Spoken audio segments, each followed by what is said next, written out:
नमस्कार. हिंदुस्तान पोस्टमध्ये मी हर्षद वैद्य, कॅमेरामन रोहित आणि सतीश यांच्यासह आपल्या सर्वांचं स्वागत करतो. आपल्याकडे पूर्वीच्या काळी एकत्र कुटुंब पद्धती होती. त्यामुळे सगळे सणवार, सगळं देवदेवतांची पूजा वगैरे सगळ्या गोष्टी एकत्र पद्धतीने केल्या जायच्या. पण नंतर विभक्त कुटुंब पद्धती आली, लोकं वेगवेगळे झाले आणि सगळ्यात आता तर सगळीकडे लोकं परदेशवारीत सगळे जास्त व्हायला लागल्यात. आता प्रत्येक घरटी एक माणूसही परदेशात जातोय. अशा पद्धतीचं म्हटलं तर अतिशयोक्ती ठरणार नाही. पण ह्याच्यामध्ये एक सगळ्यात महत्त्वाची गोष्ट आपल्या सगळ्यांकडनं राहूनच जाते, ती म्हणजे आपल्या बऱ्याच जणांच्या भावना ज्याच्यामध्ये गुंतलेल्या असतात, त्या देवतांच्या मूर्ती. मग काही लोकांना आपल्या भेटी देतात, काही लोकं आपल्या देवघरातलेच असतात. अशा पद्धतीच्या देवतांच्या मूर्तींचं नेमकं पुढे करायचं काय? हा प्रश्न बऱ्याच जणांसमोर असतो. याच प्रश्नावरती उत्तर शोधण्यासाठी आणि त्याच्यावरती शास्त्रशुद्ध पद्धतीने त्यावरती उत्तरं देण्यासाठी आणि त्यालाच एक बिझनेस टच देऊन त्यातनं एक सस्टेनेबल बिझनेस मॉडेल तयार केलंय रोहित फडणीस सरांनी त्यांच्या विधिवत या कंपनीच्या माध्यमातून. त्याची टॅगलाईन पण त्या त्यांच्या बिझनेसला अतिशय सुटेबल आहे. ती म्हणजे आपल्या देवतांना सन्मानपूर्वक आणि विधिवत निरोप. याच संपूर्ण बिझनेसबद्दल आपण त्यांच्याकडून जाणून घेणार आहोत. त्याची सुरुवात कशी झाली याच्याबद्दल आपण जाणून घेणार आहोत. तर मुलाखतीला आपण सुरुवात करूया. सर, सर्वप्रथम हिंदुस्तान पोस्टमध्ये आपलं मनःपूर्वक स्वागत. नमस्कार. सर, अशा पद्धतीचा काहीतरी एक बिझनेस सुरू करावा आणि अशा पद्धतीचं काम करण्याची प्रेरणा कशी मिळाली? सुरुवात कशी झाली?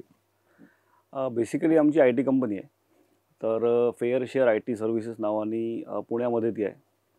तर फाउंडर जो आहे अनिरुद्ध पिंपळखरे, तो आणि मी पार्टनर म्हणून बिझनेस डेव्हलपमेंटचं काम बघतो. तर जानेवारी 2024 सालची गोष्ट आहे. तेव्हा आम्ही असेच चाय पे चर्चा असे बसलो होतो आणि त्यांच्या सोसायटीच्या ग्रुपवरती चर्चा सुरू झाली की पुण्यातल्या त्यांच्या सोसायटीमध्ये कोणीतरी शंकराची भग्नावस्थेतली मूर्ती झाडाखाली ठेवली होती आणि मग जबाबदारी कोणाची, वॉचमन काय करत होते वगैरे असं की ती चर्चा सुरू झाली आणि आम्ही बघतोय काय चाललंय आणि म्हटलं अरे ही समस्या सगळीकडेच आहे. म्हणजे आमच्या घरी पण आहे, त्याच्या घरी पण आहे, त्याच्यावर काहीतरी करूया का. आणि मग आता आम्ही सगळे संघाचे कार्यकर्ते असल्यामुळे माझा एक मित्र आहे की जो पौरोहित्य करतो, स्वयंसेवकच आहे. तर तिथनंच त्याला आम्ही फोन केला की सुरुवातीची कल्पना काय, तर थोडं मार्केटिंग करायचं आणि जर कोणी इंटरेस्ट दाखवला तर त्यांच्या घरी गुरुजींना पाठवायचं आणि मग त्यांच्या समोरच ते गुरुजी उत्तरपूजा वगैरे करतील आणि ते सगळं सामान आमच्या घरी घेऊन येतील आणि एक 100-150 किलो साठलं सामान की आपण ते पुढे रिसायकलिंगच्या प्रोसेसला पाठवू. अशी ती संकल्पना आमची त्या चाय पे चर्चामधनं आली आणि म्हणून आम्ही त्या मित्राला फोन केला की असं असं आहे, तर तू घरी जाशील का. तो म्हणाला शिक्षक, मस्त कल्पना आहे, आपण जाऊया.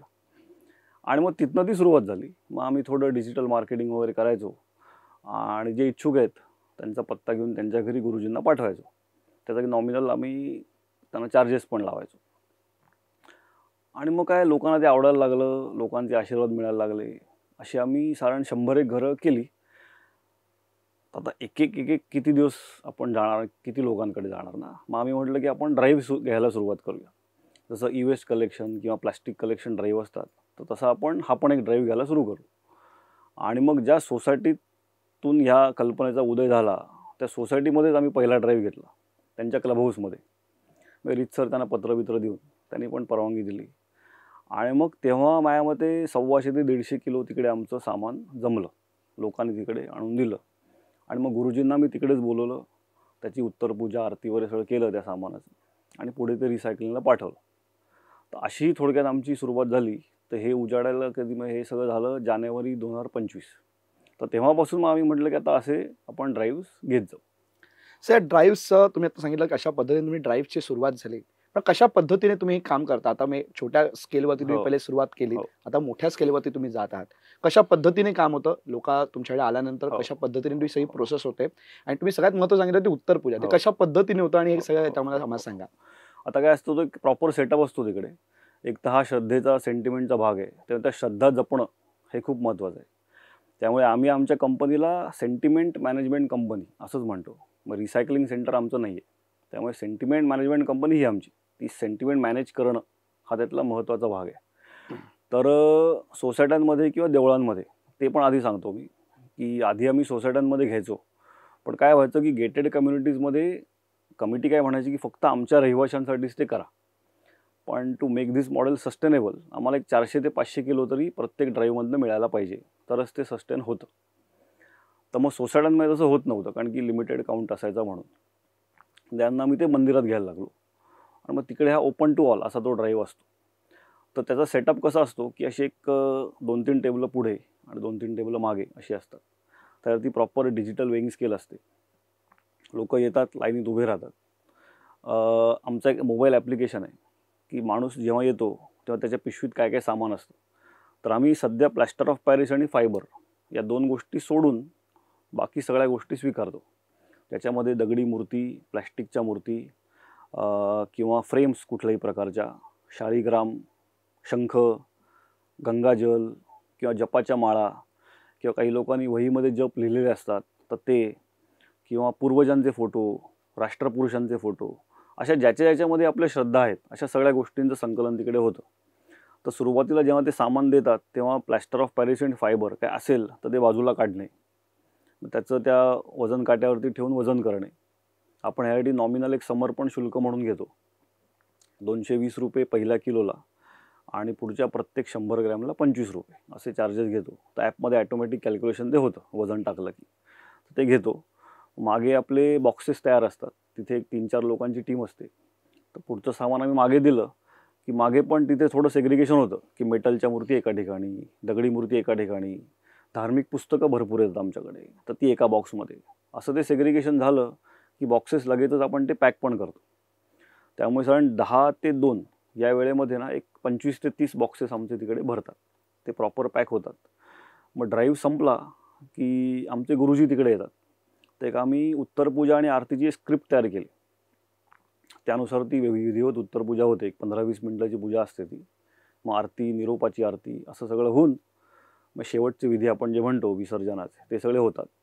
आणि मग आमचा टेम्पो तिकडे येतो आणि मग रिसायकलिंग किंवा रियूजसाठी आपण ते सगळे बॉक्सेस तिकडनं घेऊन जातो. तिथे एक वातावरण निर्मिती म्हणा किंवा लोकांना एक बरं वाटावं म्हणून एक अभंगवाणी पण स्पीकरवरती चालू असते. लोकांनी ते आपल्याला दिलं की त्यांना एक प्रसाद पण आपण देतो खडीसाखरेचा, आणि मग ते समाधानाने जातील असं आपण ते बघतो. असा तो सेटअप आमचा तिकडे असतो. सर, ह्याच्या पुढचा प्रश्न मला तुम्हाला असा विचारायचा की अशा पद्धतीने इतकी इंटरेस्टिंग सगळा कॉन्सेप्ट तुम्ही आम्हाला सांगताय, तर आपण एक केस घेऊ. जर कुणाला, कुठल्या व्यक्तीला, कुठल्या कुटुंबाला तुमच्यापर्यंत पोहोचायचं असेल तर कशा पद्धतीने पोहोचता येईल? आणि दुसरी महत्त्वाची गोष्ट म्हणजे ह्याच्यामध्ये तुम्ही एक सांगितलात की एक तुम्ही समर्पण शुल्क ह्याच्यामध्ये तुम्ही ॲड केलं आहे, तर ह्याच्यामागचा हेतू काय होता तुमचा? त्यामुळे बिझनेस मॉडेल तयार करण्यामागचा हेतू तुमचा काय होता?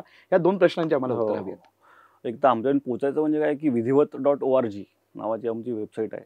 तर तिथे अपकमिंग ड्राईव्ह सगळे असतात, त्याचं गुगल लोकेशन पण टाकलेलं असतं. त्याच्यावरती आमचा फोन नंबर पण आहे, ईमेल पण आहे, म्हणजे कॉन्टॅक्टसचा फॉर्म पण आहे. तर त्याच्याद्वारे तुम्ही पोचू शकता. आम्हाला आपले दाते पंचांगकर्ते जे आहेत मोहनराव दाते यांचे पण आशीर्वाद आहेत. तर यावर्षी त्यांनी दाते पंचांगात 25व्या नंबरवरती आमचं छापून पण आणलं आहे की सध्या हा ड्राईव्ह आपण पुणे मुंबईत घेतो. तर जे पुणे मुंबईच्या बाहेरचे लोक आहेत त्यांनी काय करायचं? तर त्यांनी असं त्यात म्हटलं आहे की त्यांनी त्यांच्या शहरामध्ये किंवा गावामध्ये तिकडच्या गुरुजींमार्फत या सगळ्याची उत्तरपूजा करावी, आणि एकदा त्यातलं देवत्व गेलं की मग ते कुरिअरनी किंवा पोस्टाने त्याचं सामान बॉक्समध्ये पॅक करून पुण्याला आमच्याकडे पाठवावं. तर ती पण एक सोय आहे. तर अशा पद्धतीने आमच्यापर्यंत ते पोचू शकतात. आणि पुढचा प्रश्न जो आहे तो बिझनेस मॉडेल. तर आम्ही पहिल्यापासून मी व्यवसायातच आहे, त्यामुळे मला आणि अनिरुद्धला अशी खात्री होती की हे जर बिझनेस मॉडेल नाही केलं ते जास्त काळ चालू शकणार नाही. त्यामुळे सस्टेनेबल होण्यासाठी ते आम्ही बिझनेस मॉडेल केलं. तर लोक विचारतात की आम्ही तुम्हाला सामान पण द्यायचं, पैसे पण आम्हीच द्यायचे, हे कसं काय? फार कमी लोक विचारतात, पण विचारतात. त्यात काय आहे की खर्च आहेत बरेच. आता जिथे आपण तो ड्राईव्ह घेतो तर कधी कधी सोसायटीचं घेतला तर त्यांना आपण रेंट देतो, तर रेंट द्यायला लागतं. किंवा जर मंदिरात घेतला तर मंदिराला आपण काही डोनेशन पण देतो.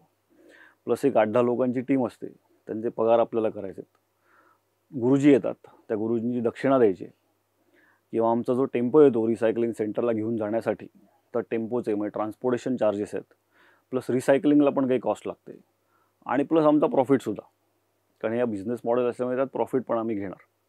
तर अशा सगळ्याचं ते गणित करून एक आम्ही ॲव्हरेज आउट एक किंमत काढले, आणि म्हणून ती आम्हाला घ्यायला लागते की जेणेकरून लोकांना पण खिशाला ते परवडेल आणि मॉडेलसुद्धा सस्टेनेबल राहील. तर ह्याच्यासाठी ते आपण समर्पण शुल्क म्हणून घेतो. ह्याच्यामध्ये एक तुम्हाला म्हणजे तुम्ही सांगितलं होती, मला एक गोष्ट आठवली की कुठल्याही गोष्टीची जर खरंच किंमत राहण्यासाठी त्यासाठी काहीतरी गोष्ट करणं गरजेचं असतं. सो तुम्ही किंमत घेऊनच ती गोष्ट हे करताय. पण ह्याच्यामध्ये बऱ्याचदा एक महत्त्वाची गोष्ट की देवदेवतांच्या मूर्ती जेव्हा आपण देतो तेव्हा बऱ्याच काळापासून लोक त्याची पूजा करत आलेले असतात, सगळ्या गोष्टी करत आलेल्या असतात, त्याला भजत आलेले असतात. तर बऱ्याच तुम्हाला असा प्रश्न येतो का, की एवढे आम्ही तुम्हाला देतोय, त्याचा काही दोष आम्हाला लागेल का? ह्याचा काही त्रास आम्हाला हो, होईल हो. का? तर अशा पद्धतीचे प्रश्न तुम्हाला आलेत हो, का? हो. आणि हे प्रश्न आले असेल तर उत्तर तुम्ही काय दिलंय? हां, म्हणजे जेव्हा फोनवरनं लोकं विचारतात ना, की असं-असं ड्राईव्हला आम्हाला द्यायचं आहे. पण आमच्याकडे पिढ्यानपिढ्या पूजलेल्या मूर्ती आहेत. त्या आम्ही दिल्या तर आमच्याकडे दोष आम्हाला लागेल का? किंवा त्याचं काय होईल? पाप लागेल का? वगैरे असं. तर बेसिकली काय आहे, की आम्ही मुळात गुरुजी नाही. आम्ही त्यांना सरळ सांगतो, की आम्ही काही गुरुजी नाही. आम्हाला त्यातलं शास्त्र माहीत नाही. परंतु आता दाते साहेबांनी दाते पंचांगात ते छापून आणलंय. त्यामुळे त्यांनी ते एक व्हॅलिडेशनच केल्यासारखं आहे. नंबर 2 मंदिरंसुद्धा आम्हाला देतात जागा, की तुम्ही आमच्याकडे येऊन हा ड्राईव्ह करा. तर ते पण एक प्रकारचं व्हॅलिडेशन आहे. त्यामुळे त्यांना पण हे माहिती आहे, त्यांना पण शास्त्र माहिती आहे. त्यामुळे त्यांना पण ह्याची गरज त्यांनी ओळखली आणि त्यांनी पण आम्हाला जागा दिली. हे सगळं आहेच. पण तरीसुद्धा आम्ही म्हणतो, की तुम्ही तुमच्या गुरुजींना विचारा. कारण हा शेवटी श्रद्धेचा, विश्वासाचा भाग आहे. तर तुम्हाला ज्या गुरुजींबद्दल कम्फर्ट वाटतो किंवा ज्या गुरुजींबद्दल विश्वास आहे, त्यांना तुम्ही विचारा, की असं-असं हे केलं तर आम्ही चालेल का? ते हो म्हणले तर करा, नाही म्हणले तर नका करू. एवढं ते सिंपल आम्ही ठेवलं आहे. पण त्याच्यामध्ये असं पण आहे, की आता आम्ही संकलन करतोय, तर आम्हाला पण रात्री शांत झोप लागली पाहिजे. कारण आपल्या पण मनात श्रद्धा आहे, भावना आहे. तर ती जी स्क्रिप्ट आहे उत्तर पूजेची, त्याच्यामध्ये पण आपण एक संकल्प करतो, की लोकांच्या वतीने आम्ही हे संकलन करतोय, तर त्याचा दोष आम्हाला लागू नये. म्हणून पण ते गुरुजी एक संकल्प करतात. मग आमचं गोत्र, नाव, कंपनीचं नाव असं सगळं घेऊन आणि मग ती उत्तर पूजा, आरती वगैरे सगळं होतं. तर असं हे म्हणजे टेक्निकल मुद्दा तुम्ही म्हणता ते येतो तसा तो. पण आम्ही हे त्याला उत्तर देतो.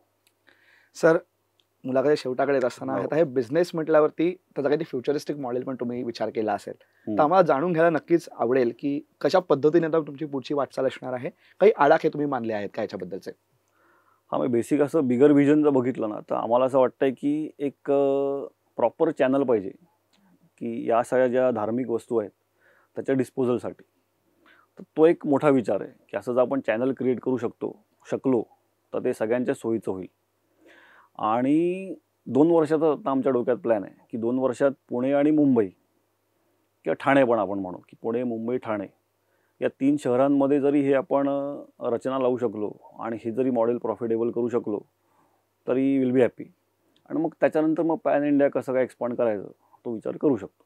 सर, तुम्ही आम्हाला इतक्या इनोव्हेटिव्ह संकल्पनेबद्दल, इतक्या नाविन्यपूर्ण संकल्पनेबद्दल आम्हाला सांगितलंत. त्याच्यातनं कसा बिझनेस तयार होऊ शकतो याच्याबद्दल आम्हाला सांगितलंत आणि आम्हाला तुमच्या व्यस्त वेळापत्रकातनं वेळ दिलात आणि आमच्याशी चर्चा केली. त्याच्याबद्दल हिंदुस्थान पोस्टतर्फे आपले मनःपूर्वक आभार. धन्यवाद. तर हे होते रोहित फडणीस सर. त्यांनी त्यांच्या विधिवत त्यांच्या कंपनीबद्दल सांगितलं, त्यांच्या बिझनेस मॉडेलबद्दल सांगितलं आणि ते इतकं नाविन्यपूर्ण आहे आणि सगळ्यात महत्त्वाचं म्हणजे आपल्या श्रद्धेचा कुठेही गैरफायदा न घेता त्याच्या पद्धतीने जर विधिवत सन्मान राखत कशा पद्धतीने काम करता येऊ शकतं ह्याच्याबद्दल त्यांनी आपल्याला सांगितलं. ही मुलाखत तुम्हाला कशी वाटली, ही माहिती तुम्हाला कशी वाटली हे आम्हाला कमेंट बॉक्समध्ये नक्की सांगा. आणि असेच माहितीपूर्ण व्हिडिओज बघण्यासाठी हिंदुस्थान पोस्टच्या यूट्यूब चॅनलला सबस्क्राईब करा आणि फेसबुक पेजला लाईक फॉलो करायला विसरू नका. धन्यवाद.